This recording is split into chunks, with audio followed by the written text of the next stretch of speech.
Hey everyone, today I'm going to be going over the rotting fruit Leetcode medium problem. Let's get started. You are given a 2D matrix grid. Each cell can have one of three possible values. It can have 0 representing an empty cell, or 1 representing a fresh fruit, or 2 representing a rotten fruit. Every minute, if a fresh fruit is horizontally or vertically adjacent to a rotten fruit, then the fresh fruit also becomes rotten. This is like zombies basically. Return the minimum number of minutes that must elapse until there are 0 fresh fruits remaining. If the state is impossible within the grid, return -1. Let's look at this picture here. We got a rotten fruit in the bottom right corner. After minute 1, the top and the left become rotten too. But notice how the diagonal does not. So in other words, it rots anything above, below, or left and right of it. So see minute 1, top and left get infected like zombies. In here, minute 2, the top or the left, it's the same thing, gets infected. Minute 3, the top gets infected, and minute 4, the left gets infected, and then all of them are infected. All of the fruits are infected. Therefore, we can return the result, which is 4 minutes, which is here. Um, and then here, we can see it returns a -1. So let me show another example of this. So in that example, it just showed it only had one rotten fruit. So it's pretty obvious how that works. But what if we have two rotten fruits? So we see here we have rotten fruit in the top left and then a rotten fruit right here. So let's go through the minutes. So let's say I'm just going to mark down minute 1 in green. All right. It's going to rot. Boom, boom, boom, boom. It rots here, here, here. Notice how we have two rotten fruits. So there's lots of infecting going on in different areas here. Okay, so let's go to minute 2. We're going to rot this one. We can't rot this one because it's too far from these ones. Oh, actually, we can infect it because this one right here is ready to munch on this one. So that one's going to infect that. This one is going to get infected here. And this one is going to get infected by either this one or that. And then these also get infected. All right. But we got one more fruit. So let's go to the third minute and infect it right there. And all of the fruits are infected. Therefore, the answer is 3. Now here's one example. Here's an edge case. Um, let's go through. Let's reverse all of this. What if we had a fruit here? All right. Well, let's go through it again. Minute 1. Let's speed this up a little bit. Kill, kill, kill, kill, and kill. All right. And then minute 2, infected, infect, infect, infect, infect, infect. And then minute 3, infect this one. However, there's this fruit over here, and it's impossible to reach it because there's no other fruits in this area. So it's impossible to infect it. Therefore, this is a scenario when we would return -1, just like right here. And the reason we're doing so is because, well, there's still a fruit that is yet to be infected. In other words, if we have a counter of fresh fruits, for example, here, 1, 2, 3, 4, 5, 6, 7, 8, 9, 10, 11, 12. There's 12 fresh fruits here. Well, actually, no, there's 13. Accounting for this, there's 13 fresh fruits at the start of the problem. Once we finish and we cannot infect anymore, that's 12 fruits gone. However, there's still one fresh fruit. So in other words, if fresh is not equal to 0, then we return 1, or -1, because that means there's still at least one fresh fruit out there that cannot be infected. So what I just described here is breadth first search. And this is because we go through one at a time. Um, just like this, we go through each minute one at a time until it is impossible to um infect any more fruits. based on the positions of all the other infected fruits. So let's break down breadth first search. Um, we need a queue, and we're going to push into the queue all of the current rotten fruits. And we're going to do this by iterating through every single cell in the array. And pushing, if we see a rotten fruit in this array, we're going to push it into the queue. And then we're going to iterate the queue until it runs out. Now, wouldn't it just run out immediately? No, it would not run out immediately because right now in the queue is these two rotten fruits. But after every minute, we're actually gonna push all of these new rotten fruits into the queue. So technically, every phase of the queue is a minute, right? Which is why right before the loop repeats, we're gonna actually increment minutes plus equals to 1. All right, well, let's get to the code now and I'll explain further. But that is basically the gist of the problem. It's a breadth first search. Um, it's, I guess you would say, like a multi-node breadth first search because there's a chance that there's multiple rotten fruits. Because keep in mind, there could be a third one here, right?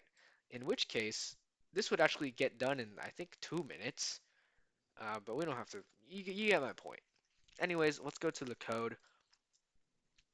So first thing I like to do when I have a problem involving a 2D matrix is I like to get the rows and columns down so I don't have to, just to save myself the trouble. So we can get the length of the row by doing length of grid, and we can get the length of the columns by doing length of grid 0. And what this does is obviously we want to get the number of rows 1, 2, 3, 4, 5. Keep in mind this grid here is actually a giant list of smaller lists, and these small lists are the columns, right? Like here, let me, for this example specifically, this this list right here is this whole row, right? And that's why if we want to find the length, if we want to find the number of rows, we find length of this entire list. But if we want to find the length of columns, we find the length of a specific list within the list. I know, listception, am I right, guys? Okay, so well, that's that explained. This is just retrieving the length of the rows and the columns. We also want to make a fresh fruits counter. Right now it's 0, but we're actually going to get all of the fresh fruits and we're going to increment it to reflect that. So now, oh, also, I might as well do this now.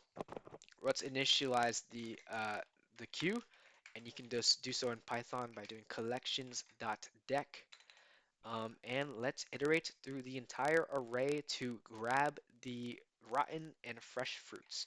So for R in range rows and a nested loop within it for C in range columns, this effectively gives us, if we put grid RC, it will point to every single cell in the matrix or in the grid. Okay, so first case, if, let's check, is it rotten? So grid, if grid RC equals 2, because remember, 2 represents a rotten fruit. Well, if we find a rotten fruit, we gotta push it into the queue like I said earlier, and we can do so by doing queue.append. We're gonna append a pair RC. It has to be a pair, it has to have like its own parentheses, because if you do just RC like that, it expects like one thing, and this is technically 2, so you have to put it within commas. So it has to look like that. But also, what if it's a fresh fruit, not a rotten fruit? If it's a fresh fruit, we want to check, is it a fresh fruit? If so, we're going to increment fresh by 1. So let me write this down too. Check, is it fresh? At the end of this loop, we will have fresh will contain the number of fresh fruits in the whole grid, and uh, the queue will contain every uh, coordinate um, row column of a rotten fruit in the whole grid. All right. So now it's a good time to initialize minutes equals to 0 because we are going to increment this because this will be our result. And also, this is something that is typically done in a lot of breadth first search um, problems. I'm going to write this down and then I will explain what is happening. Um, it's a list of 4 different things. 1, 0, negative 1, 0, 0, 1, and 0, negative 1. This just corresponds, um, this is just 2, 1, 0 would make it go here, negative 1, 0 would make it go here, and 0, 1 would make it go up, and 0, negative 1 would make it go down. So this is just checking for all of these spots because we want to check if there's a fruit there so we can infect it. So I write it down in this array here, in this list, so that we can now, we're going to use it later, but let me just write down while q and fresh is greater than 0. We're going to iterate until one of these conditions fails. Either there's no more rotten fruits to infect, there's no more rotten fruits to continue the infecting, or there's no more fresh fruits to be infected. So uh, this is now, this is an important step. We want to get the length of the queue. Why do we do this? Because right now, at least in this first iteration, let's say right now here, let me get rid of all this so it looks more clear. Right now, in the queue is 2 rotten fruits. There's 2 rotten fruits in the queue right now. What, this is 0, 0, and this one is 0, 1, 2, 0, 1, 2, 2, 4. No, 3, sorry.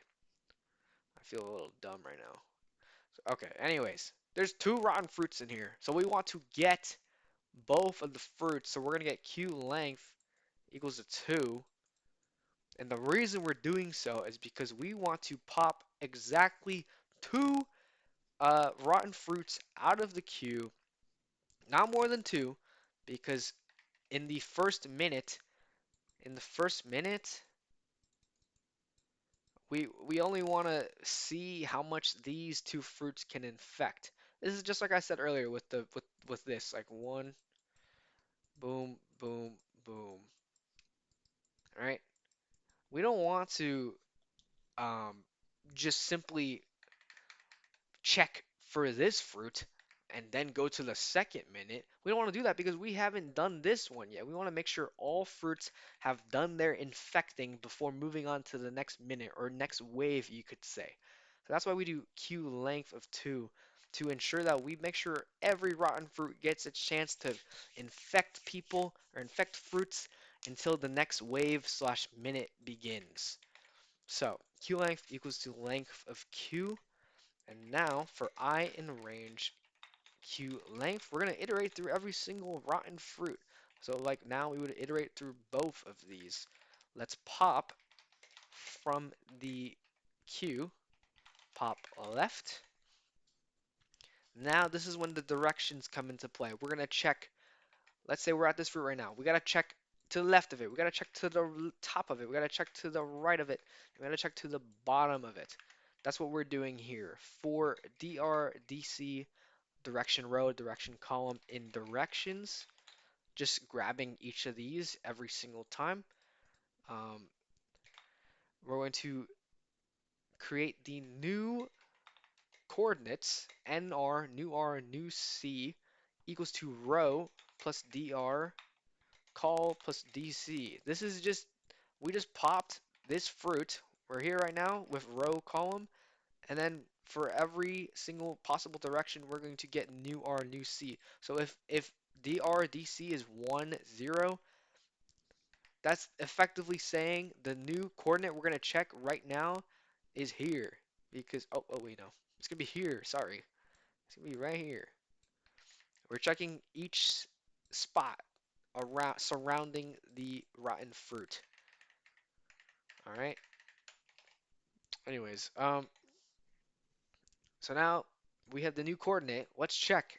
First of all, is the new pair of coordinates in bounds? Is it in bounds? Because there's a chance that um it's like out here, which is not even in the grid, so we don't want to even bother checking for that. Well, it would give us an out of bounds error anyways, but that's the whole point. We want to make sure it's not out of bounds. And also, is uh the value at those coordinates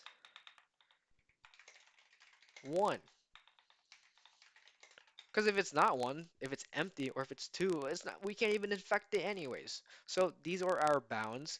If and are uh, in range rows, which is the exact same thing as saying is it in the bounds, and C in the range columns, and grid and R and C equals to 1. All right, well, we found a fruit to infect. Ah, let's go. So, well, first of all, let's make sure we remove that fresh fruit from the total right now. Let's subtract 1 from the current fresh fruit total. Then it's infected. So let's change its status to reflect the fact that it's infected. So it's now going to become 2. So like right now, let's say we're at this coordinate. Oh, it's 1. It's inbounds. Mr. Fruit, you are now 2. You're not 1 anymore. You are 2. Okay? Otherwise, you're rotten. You are a rotten fruit. And then since it's rotten, we gotta make sure we put it into the stack, right? Because or the queue, sorry. Because now, oh, it's rotten. Well, now it's his time to shine or her time to shine. It's time to potentially infect other people. Because bro's a zombie. Like it's his time to shine now. So we gotta make sure we add it, we append it to the queue. And then from there. Well, we've done a full minute of infecting, so let's increment. Minutes plus equals to 1. Actually, no, it should be out here. Okay, and just, this is done now, but I just want to explain. We're appending this into the queue, so now these are gone from the queue, right? These are gone, but there's a whole bunch of new infected people, like here, here, here. These are all in the queue.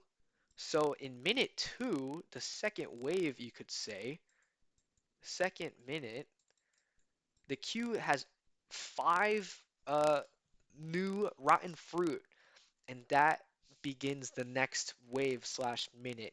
And so the third minute doesn't happen until all of these new fruit have done their infecting. And then actually in the third minute, these guys will be in the queue, right? Oh wait, no. Uh, you know what I mean. Well, actually, no. It would be the second. Sorry, we would have to do the second minute first. So like it would be like that. That's the second wave right there. Sorry, I was 1 minute off because my. Anyways, you get what I mean. Um. All right. So now we finished this part, this whole looping part. Now here's the problem. Remember when I said earlier, what about this? What if we have a fruit on the outside? And so the way to check for that is if fresh is not equal to 0, then we forgot or we couldn't access some fruit. They were hiding, these pesky guys. So a way we can write that is return minutes if fresh is equal to 0. If it's not equal to 0, that means that there's other fruit out there that are still fresh. Otherwise, we return -1, and that should be it. Let's run it. And there we go. Let's run all test cases. And there it is, guys. That is the rotten fruits problem. So, all right. Thanks for watching. Bye bye.